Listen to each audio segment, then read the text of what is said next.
देखिए, आज हम पढ़ने वाले हैं क्रय विक्रय के क्वेश्चन के कुछ मेन कॉन्सेप्ट। बस आप कॉन्सेप्ट को सीखिए, याद मत कीजिए, है ना। आप देखिए क्या याद करना है कि छूट के बाद सीपी होता है और लाभ के बाद क्या होता है, एमपी होता है। जहाँ भी आपको डिस्काउंट की बात आ जाए, है ना, आप तो जानते ही हैं कि डिस्काउंट कहो या बट्टा कहो या छूट कहो या कमीशन कहो या दलाली कहो या कमीशन, कोई बात एक ही है, कुल मिला के छूट ही होती है ना। तो देखिए, छूट के बाद क्या होता है, सीपी। अभी मैं आपको क्वेश्चन कराऊँ तो आपको पता चलेगा। छूट के बाद सीपी, लाभ के बाद एमपी। अब देखिए यहाँ पे लिखा है किसी वस्तु विक्रय मूल्य के क्रय मूल्य से 18% अधिक है। सॉरी, किसी वस्तु का विक्रय मूल्य उसके क्रय मूल्य से 8%। किसी वस्तु का जो विक्रय मूल्य जिसे आप बेचते हैं, जो आप किसी वस्तु का विक्रय मूल्य बोले तो एसपी, क्रय मूल्य से 8% ज़्यादा है। क्रय मूल्य से जो सीपी है, अगर सीपी अगर 100 है तो एसपी का 8% ज़्यादा है ना। तो मीन्स 8% को लाभ हो रहा है ना। अब हम बोल रहे अगर किसी वस्तु विक्रय मूल्य से क्रय मूल्य से 8% ज़्यादा है तो लाभ है, मतलब कि। और लाभ मैंने बताया आपको कि लाभ के बाद एमपी, लाभ के बाद एमपी, तो 8% अधिक तो 108 हो गया। प्रस्तावित छूट उस वस्तु की अंकित मूल्य कितना है, 10%। तो यहाँ पे क्या बोल रहा है, प्रस्तावित छूट उस वस्तु के अंकित मूल्य पर 10% है। ये क्या लिखा है, प्रस्तावित छूट उस वस्तु के अंकित मूल्य पर 10% है। तो छूट बोले तो छूट के बाद सीपी, तो 100 में 10 का छूट कर देंगे तो क्या है, 90 आ जाएगा। 90 से वो काट दे तो क्या आ जाएगा। तो यहाँ पे बोल रहा है कि क्रय मूल्य का उसके अंकित मूल्य से अनुपात क्या है। तो क्रय मूल्य का उसकी अंकित मूल्य बोले तो मार्केट प्राइस का अनुपात क्या है, तो 5:6 आंसर हो जाएगा। चलते हैं इसी तरह क्वेश्चन आगे की ओर। एक व्यक्ति ने घड़ी 10% की छूट, 10% की छूट बोले तो छूट के बाद सीपी, तो सीपी आ गया 90%। उसके बाद जो खरीदी था वह 20% कम पर खरीदता तो वह उसे, यदि वह 20% कम पर खरीदता तो वह घड़ी उससे 125 रुपये कम में मिलती, तो घड़ी का अंकित मूल्य ज्ञात करो। तो क्या बोल रहा है, देखिए यहाँ पे एक व्यक्ति ने, कहने का मतलब है कि 10% छूट पर खरीदी है। अगर वह 10% और बोले तो 20% की छूट पर खरीदता तो वह 125 रुपये मतलब कम देने पड़ते या 125 रुपये कम में मिलती, तो उसका अंकित मूल्य क्या होगा। जो कि पहले छूट के बाद सीपी तो 90% था 10 पे, और उसके बाद 20% मान लो अगर छूट देता वो दुकानदार तो 80 हो जाता। गैप कितने का कम कितने का है, 10% जो दिया रहता है। अगर 125 रुपये कम में मिलते हैं तो 10% बराबर 125 वैल्यू दिया है तो 100% वैल्यू निकाल लेंगे, हमारा ही आंसर आ जाएगा। एक डीलर किसी वस्तु का क्रय मूल्य विक्रय मूल्य से 40% अधिक रखता है। एक डीलर किसी वस्तु का मूल्य क्रय मूल्य से 40% अधिक रखता है ना। एक डीलर किसी वस्तु का क्रय मूल्य जो है, किसी वस्तु का मूल्य क्रय मूल्य से 40% अधिक अंकित करता है। बोले तो क्रय मूल्य देखिए 100 है, क्रय मूल्य 100 तो अंकित मूल्य क्या 40% अधिक लिखता तो 140 हो जाएगा। आगे देखिए क्या बोल रहा है, हम पढ़ रहे हैं। और अंकित मूल्य पर 20% तथा 25% के दो क्रम छूट के बाद ग्राहक को बेचता है। तो पहले 20% का डिस्काउंट किया, फिर हमने 25% का डिस्काउंट किया। अब 140 का 20% निकालेंगे तो आएगा 28, और डिस्काउंट करते से माइनस कर दिया। 140 से 28 कितना 112 आ गया। उसके बाद देख क्या बोल रहा है, दो छूट के बेचता है यदि वह उसे 140 रुपये की हानि हुई। क्या बोल रहा है, यदि उसे 140 रुपये की हानि हुई तो खरीद 100 था, ये क्या आ गया एसपी। यहाँ पे कितने की हानि हुई है, 100 से 84 माइनस 16 की वैल्यू यहाँ पे दी है 140। ये क्या बोल रहा है कि यदि उसे 140 रुपये की हानि हुई तो उस वस्तु का क्रय मूल्य क्या होगा। तो 16 बराबर 140, तो 100 बराबर निकाल लेंगे, है ना। उसी तरह अगर ये बात कर लें, एक वस्तु का अंकित मूल्य उसके क्रय मूल्य से 25% अधिक है। एक वस्तु का अंकित मूल्य जो है, अंकित मूल्य उसके क्रय मूल्य से 25% अधिक है ना। एक व्यक्ति अंकित मूल्य पर X% की छूट देकर बेचता है और 8% की हानि उठाता है, तो X का मान ज्ञात करो। जैसे कि अभी मैंने यहाँ पे भी बताया था, किसी वस्तु का ये देखिए किसी वस्तु का विक्रय मूल्य उसके क्रय मूल्य से 8% अधिक है। किसी वस्तु का विक्रय मूल्य जाहिर सी बात है, हमको सामान बेचना है तो क्रय मूल्य से हम ज़्यादा लिखेंगे ही लिखेंगे। किसी वस्तु का विक्रय मूल्य से क्रय मूल्य से 8%, खरीद मूल्य से 8% तो ज़्यादा लेंगे लेंगे। जो अधिक होता है लाभ होता है, और लाभ बोला तो क्या, जो अधिक होता है लाभ होता है, लाभ बोला तो एमपी, और एमपी बोले तो 108, है ना। उसी तरह यहाँ पे क्या बोल रहा है, किसी वस्तु का अंकित मूल्य उसके क्रय मूल्य से 25% अधिक है। अधिक है बोले तो लाभ, और लाभ बोले तो एमपी, और एमपी बोले तो 25% अधिक है तो एमपी बोले तो 125, है ना। और सीपी ये तो 100 तो हम ये तो अंडरस्टूड रहता है कि हम 100 मान लेंगे, है ना, वो तो अलग बात है। उसके बाद ये क्या करता है, एक व्यक्ति अंकित मूल्य पर X% की छूट देता है और X पर छूट देकर बेचता है और 8% की हानि उठाता है बोले तो एसपी क्या 92 होगा। तो हमको ये निकालना है कि कितने प्रतिशत की छूट पे दिया। 125 से 92 कितने प्रतिशत की छूट पे हुआ, तो उसको माइनस कर देंगे 125 से 92 तो 33, कहाँ से 125 से गुणे 100 तो आ जाएगा 26.4% आंसर।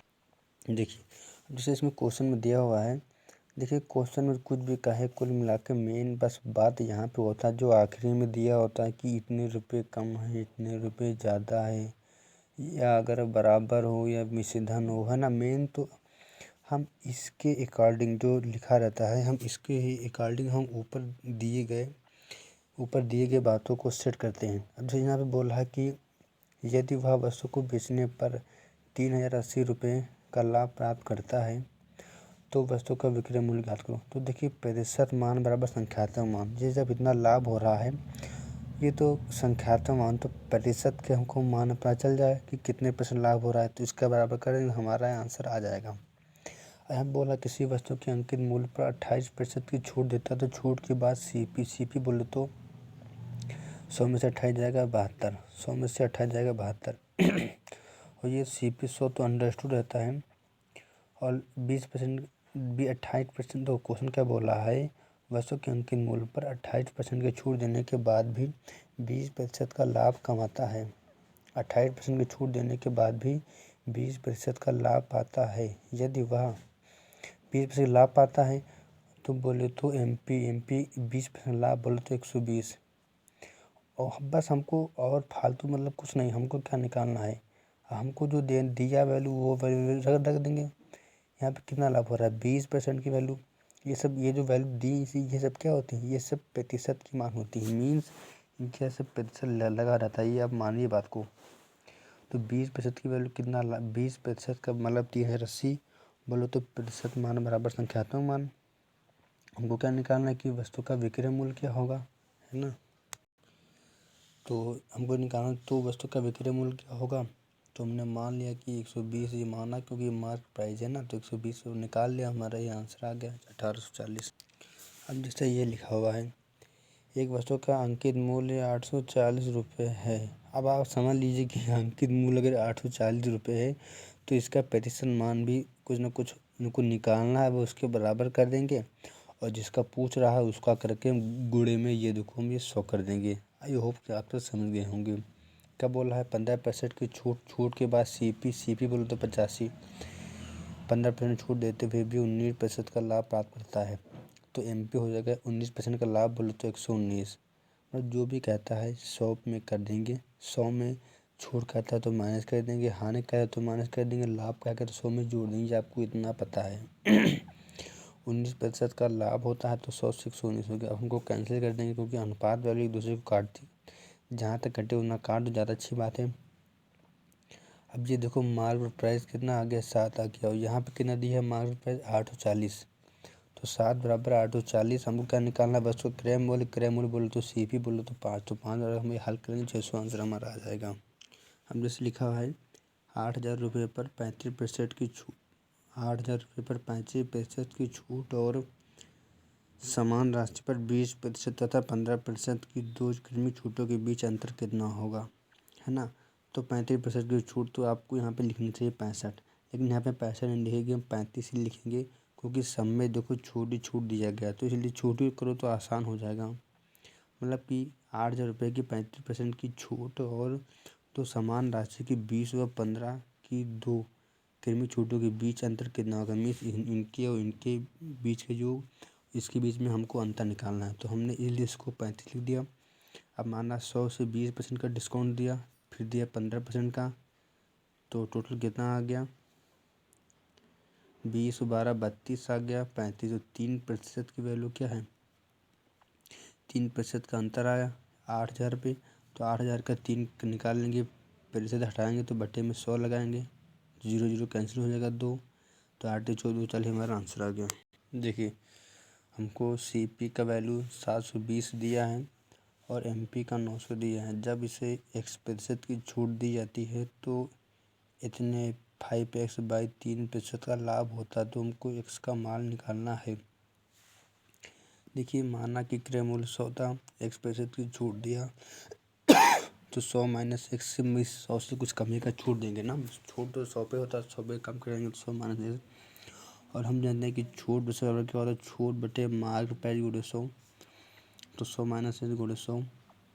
और छूट किस पे देते हैं हम, देखिए मार्केट प्राइस पे, तो इसलिए गुणे 900 कर दिया हमने। और आपको पता होगा कि छूट हमेशा हम मार्केट प्राइस पे देते हैं और लाभ या हानि की गणना हमेशा हम क्रय मूल्य से करते हैं। अभी ये SP है, बराबर SP भी कर देंगे। X% छूट देने पर 5x/3% का लाभ होता है। लाभ किस पे होगा, क्रय मूल्य पर। लाभ या हानि गणना हम क्रय मूल्य से करते हैं, तो 720 गुणे में कर देंगे। लाभ होता है तो 100 में जोड़ देते हैं, हानि होता है तो 100 में घटा देते हैं, है ना। कुछ भी करते हैं तो 100 में से करते हैं। लाभ होता तो 100 में जोड़ देंगे और बटे में टोटल लग देंगे। गुणे में बताया आपको, जैसे कि लाभ हो रहा है तो लाभ किस पे हो, क्रय मूल्य पर, इसलिए हमने क्रय मूल्य से गुणा कर दिया। उसके बाद इसको हम हल कर लेंगे। जैसे लिखा हुआ है 20% तथा 10% के 20%, 10% के प्रतिशत की छूट देने के बाद 10,000 रुपये की अंकित मूल्य की राशि जो है, वस्तु का विक्रय मूल्य जो है 6,120 रुपये हो जाता है। मीन्स 3 छूट दिया, हमको की प्रतिशत की वैल्यू निकालना है ना। वो तो मैंने बता दिया आपको। यदि उस वस्तु पर K + 20% की एकल छूट दी जाए तो वस्तु का विक्रय मूल्य क्या होगा। देखिए पहले 20% की छूट दिया, फिर 10% की वैल्यू दिया, तो कितना आ गया 7200। लेकिन K% की छूट देने के बाद कितना आ रहा है 6,120। हमको यही वैल्यू निकालना है। तो यहाँ से माइनस कर देंगे, एक रस्सी से कहाँ से 7200 से गुणे में 100 आ गया 15%। अब ये बोल रहा है कि K + 20, तो 20 10 30 5 35% निकाल लेंगे। तो 10,000 का 35%, 10,000 का 35% की छूट बोले तो 65% निकालें तो हमारा ये आंसर आ जाएगा।